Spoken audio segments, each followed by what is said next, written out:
This is CBC Winnipeg News.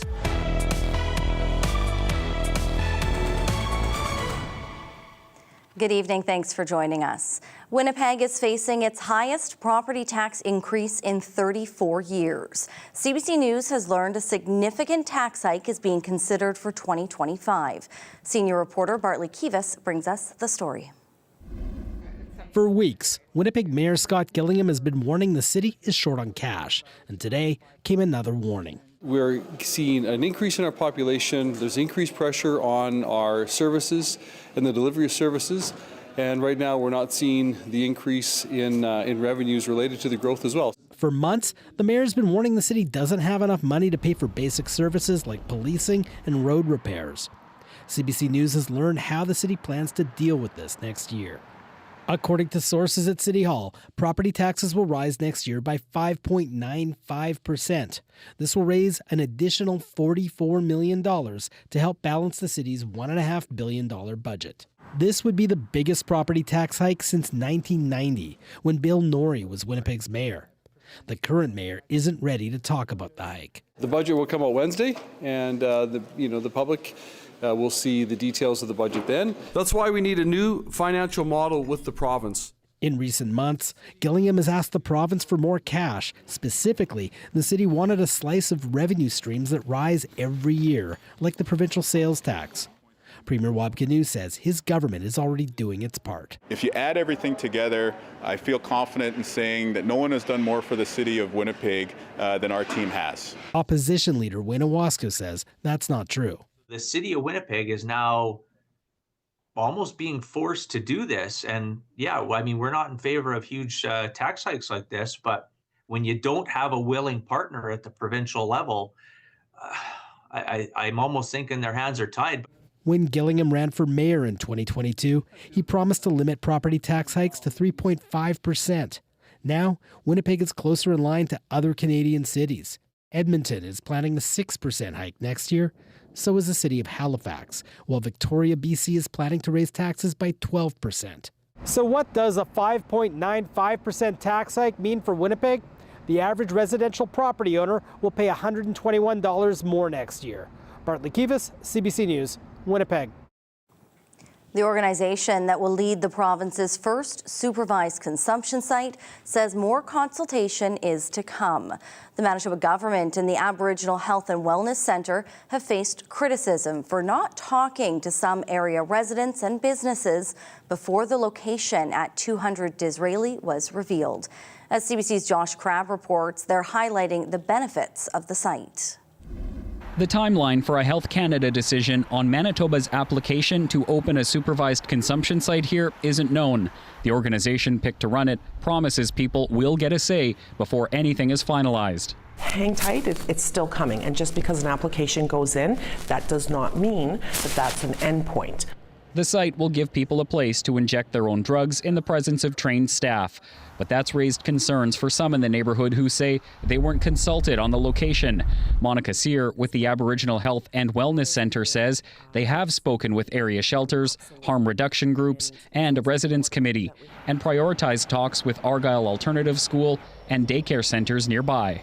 In terms of when should the address be released, we were taking our lead from government partners. Speaking after a charity event, Premier Wabkanu says safety concerns won't be ignored.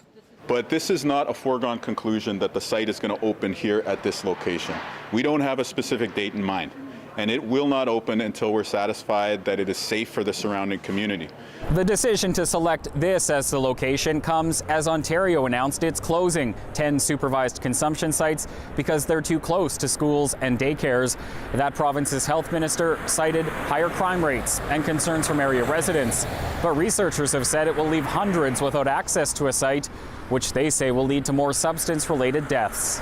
Preliminary numbers in Manitoba show there have been 323 suspected substance-related deaths so far this year. There were a total of 445 in 2023. Charlene Hallett is the site's cultural and health integration lead.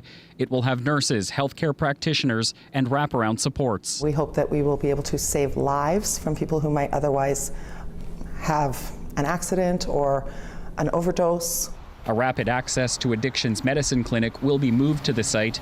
The goal is to create capacity to serve more than 200 clients per day. Josh Crabb, CBC News, Winnipeg.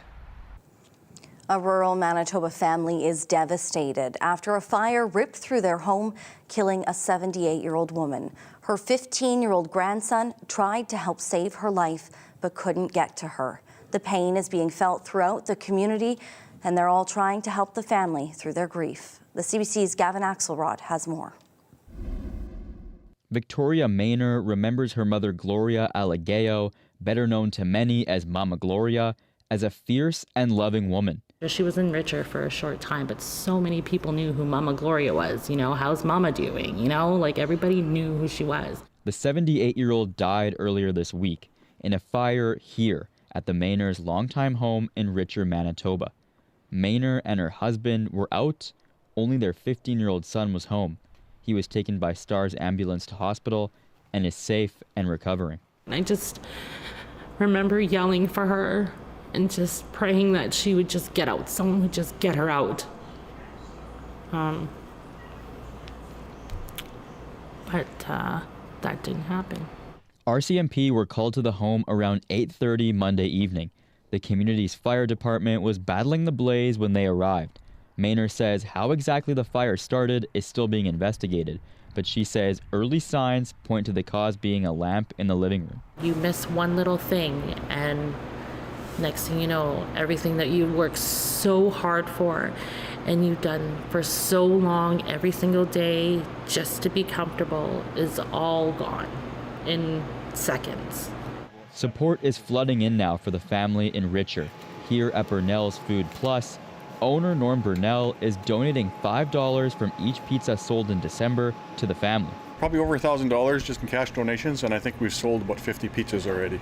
Burnell says the community is tightly knit, and when something happens, they come together to help out. It's a devastation for the whole community. That's my worst fear, is if my home or business would burn down. Meanwhile, Maynor says she's grateful for all the support, and that she and her family aim to eventually rebuild what they can in Richer. Gavin Axelrod, CBC News, Richer.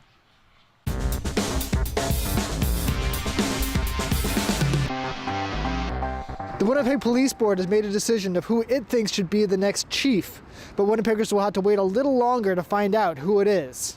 If there's questions, by all means. Acting Chief Art Stannard attended what he said will likely be his last police board meeting today. Former Chief Danny Smythe retired in September, and the board has been interviewing candidates. The decision has been made, and it's just the process that's undertaken right now to confirm the decision that's been made, and then we can make our announcement within the next week or so. So you've chosen the person. You've chosen an individual. I can commit to saying yes.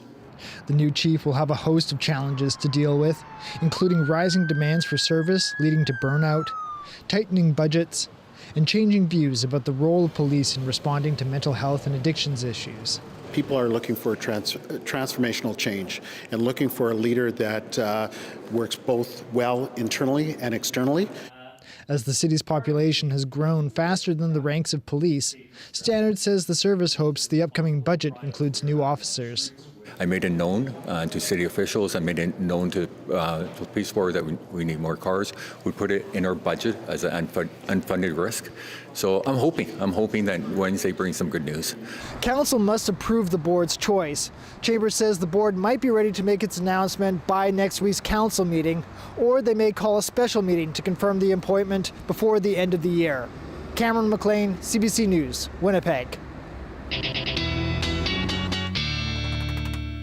Spring and weather specialist Riley Lachak. And Riley, if you took a look outside, you wouldn't know what exactly is coming this weekend because there is a bit of a storm brewing. There's a bit of a storm brewing on a couple of fronts, Brittany. So I'm going to start with the freezing rain warning that's in place for northwestern Ontario, Kenora, Dryden, Fort Francis, the northern interlake portions of the east side of Lake Winnipeg. And this has just been extended into Flin Flon and the Pas and includes Grand Rapids. So this means that we are expecting, or there's a good likelihood that we'll see some freezing drizzle or some freezing rain as we get through the evening into the overnight hours. Satellite and radar is actually indicating some of this switch happening just around Swan River over. But otherwise, we are seeing this mainly as some flurries, maybe mixed in with a little bit of drizzle through parts of the northern Interlake and into eastern parts of the province on the east side of Lake Manitoba. This is all because of a warm front and a low pressure system that has been bringing some snow to northern Manitoba today. That will sweep southeastward as we get through the evening tonight. So tonight the temperature in Winnipeg rises to 0 by morning, a risk we could see some freezing rain here in the city through the evening into the overnight hours. 0 by morning, and Brittany, we're looking at temperatures above 0 up to +3 tomorrow afternoon. Snow on the way. We'll talk about that when I come back. You know what? But at +3, a little snow, maybe not so bad. Exactly. Thanks, Riley. You're welcome. Food banks are busier than ever, especially during the holidays. But who is using them most? That's shifting. We'll have more on Harvest Manitoba and the need this season. That's after the break. Stay with us. You're watching CBC Winnipeg News.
With the rising cost of living, from groceries to housing, many people are having a hard time making ends meet. For some, it means choosing to pay bills or buy food to feed their families' bellies.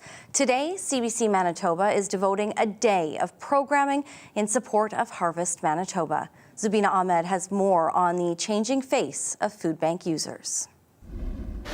According to a recent Harvest Manitoba report, food banks are seeing a gender shift. 68% of Manitoba Food Bank clients are women, a change from last year when most users were single males. Kahindi Jasper is one of those women. Jasper came to Winnipeg from Nigeria last year in April as an international student. She lives with the 4 kids while her husband is still in Nigeria. She's a full-time student and works 20 hours a week, but it's not enough to make ends meet. She then found support through Harvest Manitoba's food banks. She visits the food bank once a month and says it helps her to save some money to buy other things. The reason why I needed to use the food bank because, when you go to the Canadian superstore, you buy something very small, and then you're paying like $100 beyond. And you go to Harvest Manitoba, they give you something like double of what you buy. Catherine Romaine and her 2 friends, John and Debbie, live together in a single household. With Romaine's income supporting the entire household, she has struggled to keep up with inflation and balancing bills. Do I pay the bills or do I get food? They're diabetic. I need to make sure food is in the house. So I ended up getting in touch with Harvest, who helped us out with monthly food bank appointments for the 2 years. Jasper and Romaine are among Manitoba's 50,000 people who use food banks every month. Megan Urbis from Harvest Manitoba explains why more women are using food banks. Women, we know, are disproportionately affected by poverty because they are often caregivers, whether that's a caregiver to children, but it could be a caregiver to an older adult, someone in their family. They often take on those roles, making it more difficult to have sort of viable employment, often take employment that's precarious or maybe low paid. Jasper, who's the sole caregiver to her 4 daughters, says the food bank helps her family not go hungry. The first time we went, it was mind-blowing because at that time we had food, but we didn't know we could get free food like that. And then coming from my own part of the country, it's a big deal. Urbis says other key findings of the report are 62% who access food banks have children, 45% are employed, and 50% live with disabilities. Zubina Ahmed, CBC News, Winnipeg. The province of Manitoba has given $100,000 to the Winnipeg Christmas Cheer Board and a $25,000 contribution to the Brandon Cheer Board. The Premier and Families Minister stopped by a cheer facility earlier today to share the news. Minister Nahani Fontaine says it's a difficult time for many, and any contribution to food security goes a long way. When children are fed, and they can go to school and they have the nutrition that they need to be able to get through the day and to learn, that takes a lot of pressure off of families. And of course, women that, again, as I said, are typically struggling, are the heads of their households. Provincial officials also say the Canada Post strike has been disruptive for the year-end fundraising for local charities. So 24 mail drop-off locations are being set up around the province where people can make charitable donations by check. You can find a link to those locations on our website, cbc.ca/Manitoba. The Manitoba government is planning to have conservation officers help patrol efforts along the Canada-US border.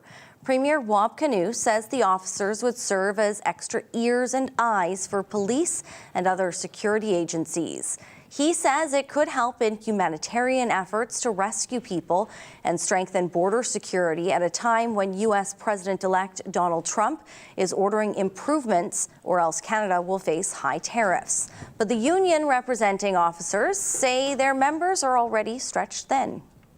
They've been working short for quite a while, and it's a very challenging environment for these workers. So we're we suspect if this is the plan, other services will suffer, or they will have to recruit a lot more workers to get this done. Kyle Ross says the union just learned of this news today and still needs to hear the perspective of their members.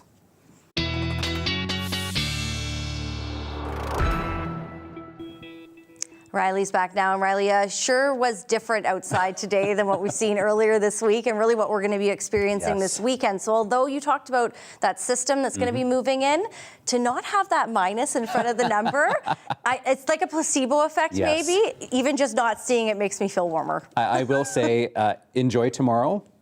And if you haven't put up your Christmas lights or your decorations outside yet, tomorrow's the day to do it because things are There's changing. your warning. There's a lot on the go. I'm going to start with a look at temperatures because we are going to see temperatures that continue to rise as we get into the overnight period tonight. So Winnipeg, our afternoon temperature around -6 this afternoon. But you can see where that warm front has started to kind of cut through western and central Manitoba here. -10 in the Pas, -8 in Swan River. And we'll see these temperatures rising as we get through the overnight period tonight. So here's the first area of low pressure attached to that, a warm front. So the north side of this snow through northern Manitoba, which has been falling throughout the day today, the Pas Flin Flon seeing some light snow even this evening. That is already extending down into the Interlake region and into parts of eastern Manitoba. That continues to work its way south and east. And along this warm front, this is where we have the best chance of seeing some freezing rain through the overnight hours into the early morning tomorrow. It doesn't mean it's going to freezing rain everywhere that you see pink on this map. It just means that's the best likelihood that we'll see some freezing precipitation as we get through the overnight period and into the day on the early morning hours on Saturdays. A little bit more snow to come behind that. And as we get into the day on Sunday, we see the next system coming in, this Alberta Clipper. This will start to bring some snow into parts of Westman as we get early into Sunday morning. Again, along that warm front, so there is the risk into Westman that we'll see a little bit of freezing rain as we get through the early morning on Sunday. This spreads a fairly widespread amount and accumulating snow across southern and central Manitoba. As we get through Sunday, this does start to taper off as we get through the day on Monday. So Monday, more like periods of light snow for Winnipeg. In terms of accumulations, southern Manitoba, I'm saying a general 10 to 15 centimeters. This is what's left to come from that first area of low pressure through northern Manitoba. But yeah, as you can see, we're into those blues and those purples. That's about the 10 to 15 centimeter range. I think for Winnipeg, this 16 and Gimli, this 23, may be a bit on the high side, but generally speaking, in that 10 to 15 centimeter range across southern Manitoba, and some higher amounts, particularly lee of the Riding Mountain region and into Riding Mountain National Park, could get into that 20-25 centimeter range. So wake-up temperatures for Saturday around the freezing mark, 0 in Winnipeg. We jump up as we get through the day tomorrow to +3. We see a good chance of seeing some patchy fog overnight into Sunday morning, +1 with that snow falling through the day on Sunday. Breezy conditions on Monday, and then Brittany, we're falling quite sharply as we get to mid next week. Yeah, Wednesday, not so nice. Yeah, I know. Thanks, Riley. You're welcome.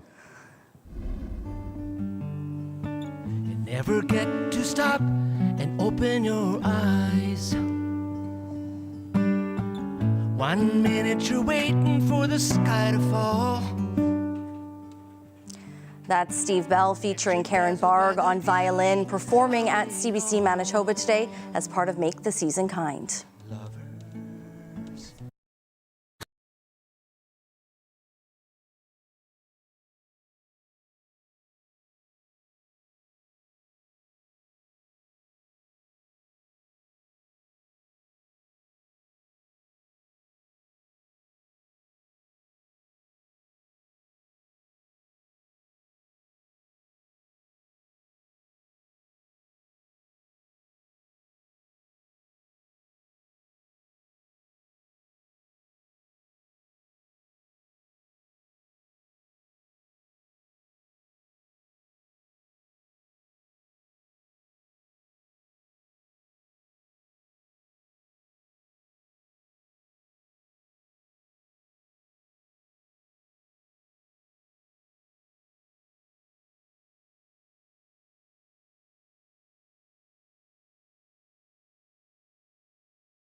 That is Diaphany with guitarist Ellis Sar Thiessen performing on Radio Noon today.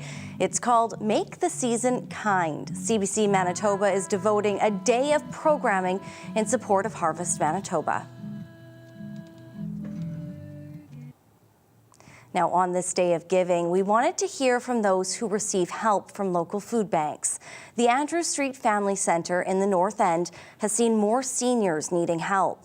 CBC's Jim Agapito heard of a lack of affordable housing, fixed incomes, and increasing food costs that mean many seniors are regularly relying on food banks for basic staples. We serve 60 people to 70 people Ampers every day, and I bet you half of them are seniors. They come in and it depends what we get. So sometimes they'll have a nice big bag and sometimes just a few things in the bag. The stuff we've been getting a lot of fruit and vegetables, which is nice because that's one thing that's very expensive and usually they don't get that. The seniors are really getting hit hard. Housing is getting crazy, and if they were in their home, they really can't afford their home. But I know there's some of our seniors that were eating cat food. So now they're coming for things, and we do have a little bit of emergency food in another room. So at least if someone does come and they don't have anything, we can give them at least something. Everything's getting so expensive, but that's the same with our organization. Everything's getting more expensive, and so we can only buy less, not more. It's very difficult because we have families to work with little kids too, that we need to work with and help. And unfortunately, my money is more geared to them, so that has to be my priority. And unfortunately, I don't get funding specifically for seniors. We are full. We have over 400 registered downstairs. We have 40 families in our preschool program. We have over 2,000 families here. It's not getting better, it's getting worse. They're needing more help. They want to be independent. They don't want to come here and ask for food. It's the last thing they want to do, especially the seniors. So when they're coming for food, you know that they need it bad. Being a senior, it just bothers me that they have to go without when they've struggled their whole lives and they've worked their whole lives and then now can't get any help. We are also working with them to try to get their situation more stable, so they do budgeting and do those kind of things so they may be better at, spending their funds and stuff like that. So, but there's always crises and addictions and stuff is happening. And I hate to say it, but addictions is happening to some of our seniors now because of the situation of they're fed up, they're giving up. My name is Alice Jeanette Brown, 76. My son lives with me, he's handicapped. And I have a partner who hasn't worked. I'm on my pension, and if I go to the store, I have to decide, is it going to be meat? Is it going to be eggs? Is it going to be milk? And my son drinks about a half a jug of milk a day. So I get the supplement from the food banks, fruit, vegetables, bread, sometimes cheese. You have to have your staples first, then you have to pay your bills, heat, lights, water. Only whatever you need are the basics to live with. That is where the money has to go. You don't know when you're going to be in a position. This one's white, and this one's white. This is sesame, and this is plain. I worked for 43 years, and you just don't expect to know what the future's going to hold. Nobody knows. And for myself, I'm grateful I have a roof and a place to live. I really would not like to be the person who lives on the street or in a camp or wherever they're living. This is the family center, and of course, our seniors are welcome. Our homeless people are welcome here. They're from our neighborhood, they're our family. And they come here, and we try to help them in any way we can.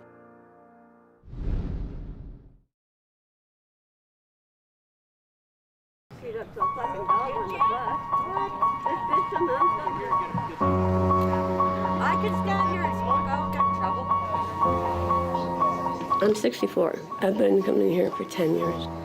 If they weren't here, then I would know what I'd be doing, how I would be eating, or when I would get my next meal. I may have a roof over my head, but the importance is also having something in your belly as well. And if it, like I said, if it wasn't for Andrew Street Center, and several other places, people would not be able to make it. And sometimes making ends meet is not possible. Like, I'm on disability, and I don't get much.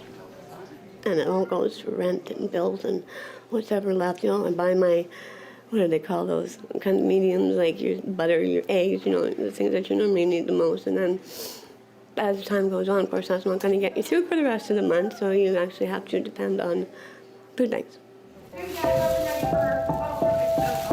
What are some of the things they get you here? Fruits and bread, and they give you meat, potatoes, everything for like a good meal for the next few days. It's all good, and it all comes from donations from other people who care. And that's the thing, you know, it's feeding this community here. What are you seeing with the people that come here? How does it help them? It helps them a lot. They look healthier, happier, and this is a place where you can just come and unwind and have great coffee, conversation, and a good basket of food to take home once in a while. I come here a lot, even just to have coffee. I don't have to come here to take food home. Just as long as I got peanut butter and toast, coffee, I'm okay. Sometimes you just have no choice of where your money goes if you still want to keep some of the things that you have. It's not easy. And one from here. There are millions of people who are using the system of food bank right now. I have seen a lot worse than what is here, trust me. I've been on Main Street, and it's worse than the people that come here. These people they have big hearts. And I feel bad for the ones out on Main Street. They chose that way of life, but they still get their food. To me, if it wasn't for these people that donate and these people that give out food, I don't know where I'd probably be dead. I don't know. I'm so happy that there are people like this. There you go. Enjoy your food. Thank you. I never knew there were food banks when I had my children. If I had known, I wouldn't have put myself out because I gave all my food to the kids. That's important for them. Chocolate. Don't feel ashamed if you have to go to a food bank. Things will get better, but you just have to keep an upper chin, like a big smile, and have a warm heart, and then just appreciate everything that you have. One of the ways people can give to Harvest Manitoba is with their time. The organization depends on a team of volunteers to help out with everything from sorting food in the warehouse to greeting clients face-to-face. Shanalee Vidal has more. There's a lot of questions that come in by phone, and I'm able to transfer them to the people that are able to help. Thank you. They're very appreciative. Everybody who phones, when you answer them and help them out, there's always a thank you. And so I always thank them too and wish them well. I volunteered in a number of different places here.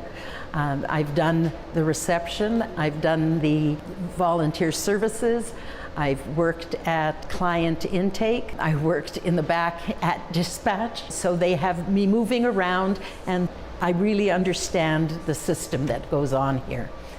And I love it. What is it you love most about it? I like meeting new people. The people that come in here are very different demographically than the children that I taught.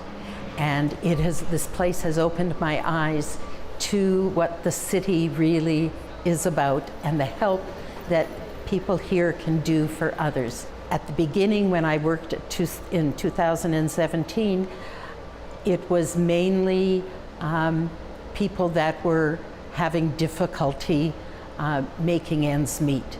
Now, this year, it is much more immigrants coming in, refugees coming in, people with various languages in various countries. It is so interesting, and they are so grateful for the help that you give them.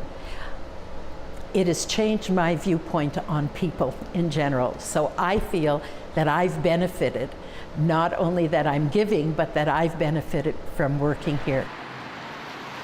If I see a person on the street that looks like they are having difficulty, previously I would have driven by, and now I seem to stop and go over and ask if they need help. And I've called 911 a number of times, things that I wouldn't have done if I didn't realize how kind these people are and in the situation that they've come to, which is not their fault. It's so sad to see the situation, and they are so grateful for everything that is done for them, whether it's a loaf of bread and some spaghetti and sauce, that they just think this has made their lives easier. And the fact that I can help in that way makes me feel good. This has changed you as a person. Absolutely, absolutely.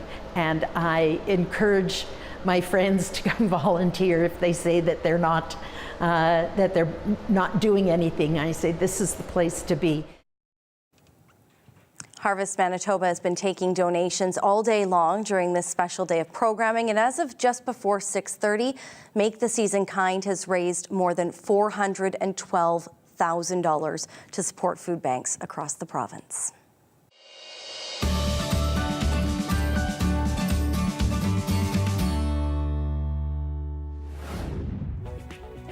Another snag in the Canada Post strike.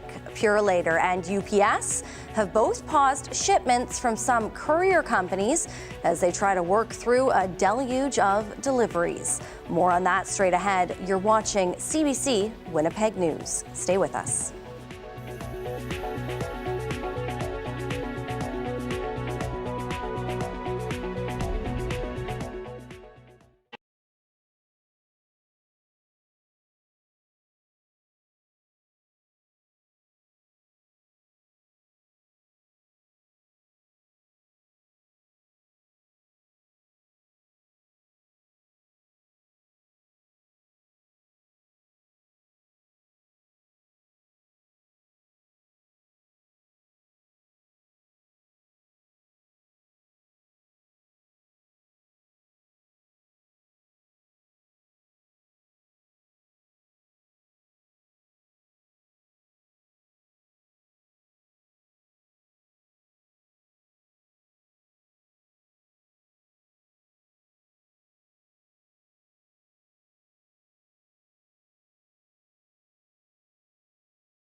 courier companies are struggling with a backlog of parcels resulting from the Canada Post strike. So UPS and Purolator have had to put the brakes on some shipments right in the middle of the holiday buying season. The CBC's Sam Sampson has the details. To show off her coloring products, Chantal Laverne likes to stay in the lines, but the latest development in Canada Post's strike has made things a bit messy. This feels like we get ambushed. Like small businesses, it's like we always have to be like problem solving. UPS and Purolator are so swamped with deliveries, they've paused some shipments this week to try to play catch up. They're blaming bad weather and the ongoing strike at Canada Post for the backlog. The companies say they now have to prioritize critical shipments. To do that, they're not accepting any parcels from third-party platforms, basically middlemen couriers. So, say you bought a holiday gift from a small online business. Normally, it might need a smaller courier to get it to UPS, for example, which would then deliver it to your home. But now, UPS is not accepting that initial delivery, meaning your parcel is not going anywhere. These other carriers can't handle what we handle. The union says this is only proof that the country needs its postal crown corporation. We have an ability to get to places that other carriers don't, and we have infrastructure that gets it there. The two parties are not negotiating at the table, but through a federal mediator. Canadians are still getting their coloring gear, just in a different way. Laverne says she's using an aggregate company to hook her up with even smaller couriers to fill the gap, but that's not possible for every shipment. I've had some in like northern Alberta, places that are a little more remote, a little bit out, because, you know, DHL or Canpar, they don't go everywhere. Marking another snag in an already busy holiday season. Sam Sampson, CBC News, Edmonton.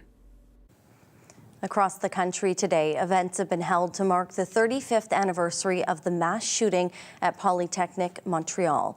An incident that claimed the lives of 14 women, 13 of whom were students. Just after 5 o'clock, the exact time the gunman opened fire back in 1989, 14 beams of light lit up the sky over Mount Royal. The names of all 14 victims were read out loud, and for the first time ever, a 15th beam was part of the ceremony. It was in honor of all victims of femicide. The ceremony also included speeches, a musical performance, and the laying of roses in remembrance. The victims' families attended, along with the Prime Minister, the Premier of Quebec, and the Mayor of Montreal. We're learning a bit more about the double homicide in Portage La Prairie and a suspect vehicle police are now looking for. On Sunday night, a 42-year-old man and his 37-year-old girlfriend were found dead inside a home in Portage La Prairie. Mounties say the man was active in the drug trade and had a criminal history. It's believed the killing was targeted. Now police say 2 people were seen exiting a maroon SUV and going inside the Oak Bay home at 7:14 that night. Police say they sped away a short time later. Anyone with information is asked to call police.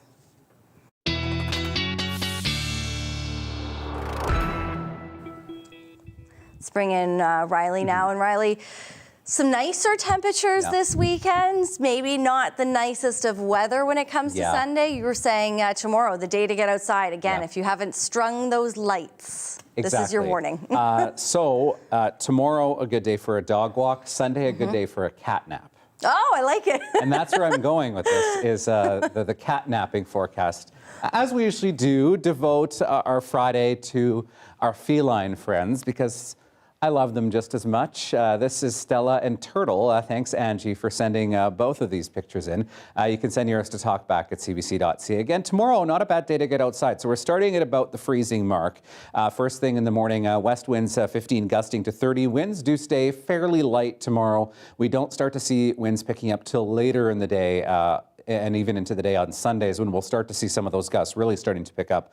3 degrees by the afternoon tomorrow, maybe get a 4 out of that, but I've got 3 in the forecast for now. And then temperatures start to dip a little bit as we get into the evening hours and overnight into Sundays. We start to introduce some of that cloud and some of that snow. So big ridge in the jet stream. This is why we're going to be warm for the weekend. A lot of that southerly air flowing up into much of southern and central Manitoba and really right across the Prairie provinces.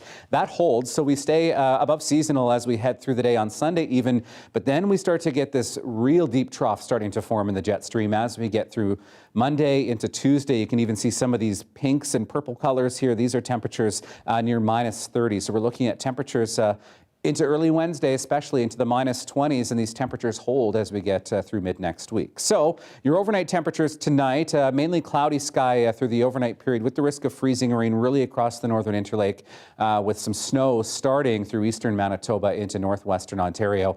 Into northern Manitoba, we'll still see some fairly cold wind chills in parts of the north overnight tonight, particularly along the Hudson Bay coast, but that snow lingering through Lynn Lake, Thompson, Norway House, starting to taper off through Flin Flon and the Paw, but periods of snow as we get through the day on Saturday. It really doesn't stop in earnest till we get around the lunch hour tomorrow, and temperatures Flin Flon, the Paw, minus 2s, minus 3s, but to Dooley Lake and Churchill closer to minus 20 through the day tomorrow. For southern Manitoba, there's that risk of freezing rain first thing in the morning into northwestern Ontario.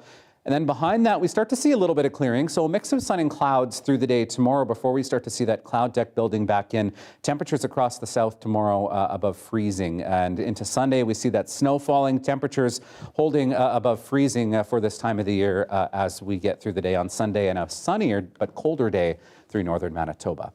You know who's really going to like the snow? The team at the Windsor Park Nordic Centre. It's officially opening for public skiing this weekend. And after a short season last year, because of course that mild winter weather, the first loop along the river will open tomorrow morning, complete with a ribbon cutting. I caught up with General Manager Lori Penton yesterday. Lori, I'll start by asking, how excited are you for this weekend?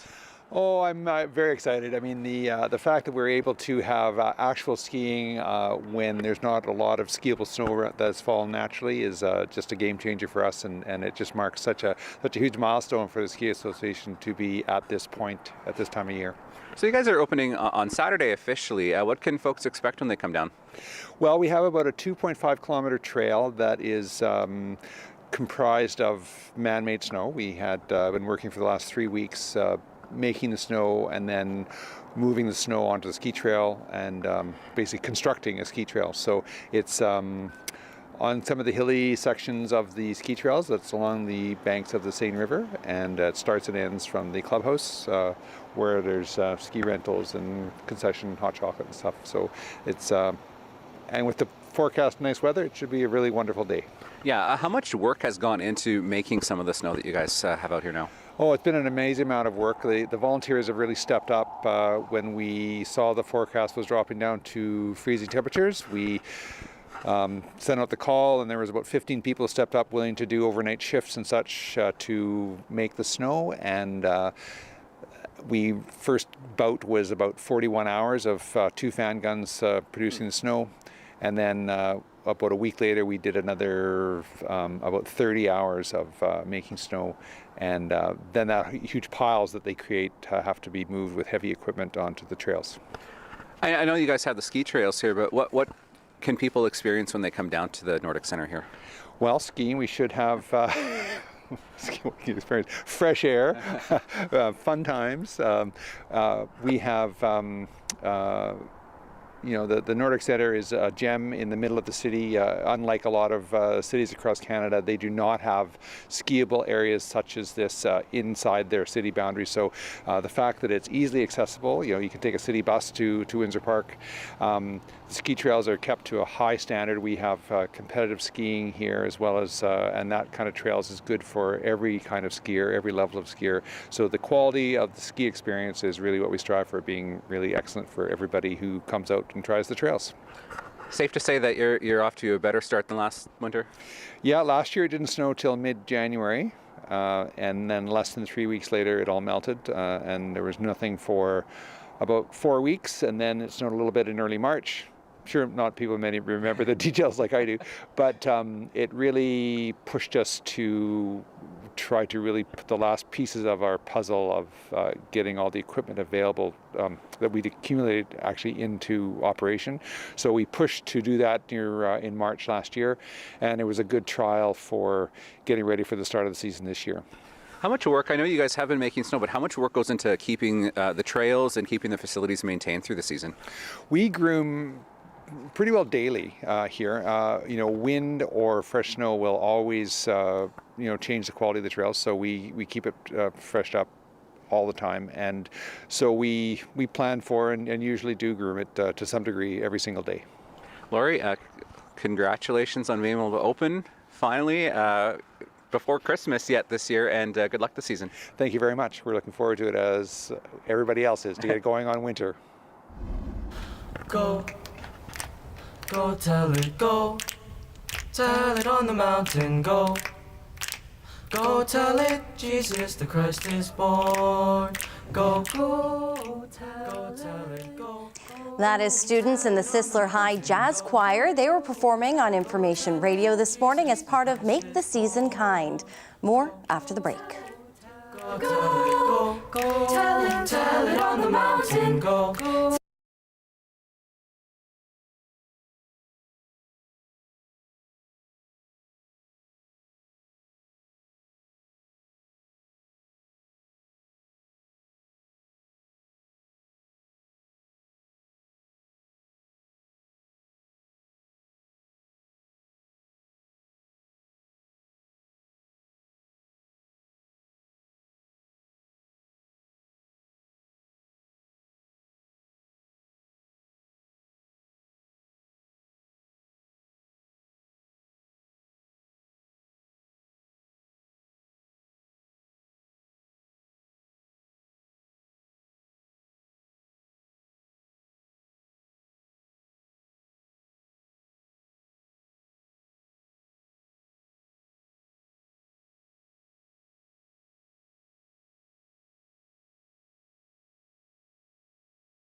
All right, let's have a look at your 7-day forecast. We're looking at a bit of a messy weekend ahead, then some cold weather, real cold weather coming in after that. So for Saturday, a general mix of sun and clouds. We do have that risk of freezing rain through the overnight hours into the early morning, +3 for Winnipeg, +1 with snow starting through the day on Sunday, west to east, early in the morning into the afternoon. A general 10 to 15 centimeters really across southern Manitoba and even into the Winnipeg region as we get through into the day on Monday. Periods of snow, very windy conditions, northwest 30 gusting to 50 as we head into Monday. And then some very cold air ushers in behind that, -9, which is actually pretty seasonal for Tuesday.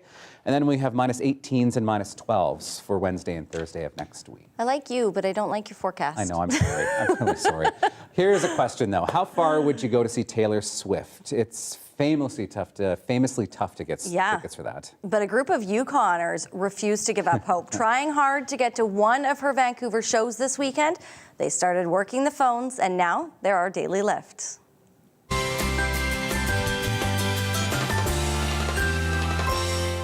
I was searching StubHub every night. I think I can do this. Like, I've got to be able to figure out a way. We just started phoning our friends, and people were like, no way. Sherry McIntosh looked for tickets for months with no luck until she got the chance to purchase a box suite at BC Place. The only downside, though, that $50,000 price tag. But Sherry phoned around, calling every Swiftie in town to see if they wanted to chip in. In the end, 19 Yukon Swifties all pooled their money. They're going to watch the show in this box. They have their outfits picked out. Their friendship bracelets are made. And now they're just hoping the weather cooperates. They can make the trip down south in time for that concert. Oh my goodness. Experience of a lifetime. Vancouver's really kind of gone above and beyond too. They've got signage everywhere. Yeah. They've got friendship making spots where you can go and do those bracelets. Yeah. People are going all out. Yes, it's going to be a fun weekend there. Yeah. We leave you tonight here with more from Steve Bell featuring Karen Barg. They were performing at CBC Manitoba as part of the Make the Season Kind event. And just want to note that we are now at more than $415,000 donated by the generosity of Manitobans. Great job, everyone. So thank you. Have a wonderful night. Yeah.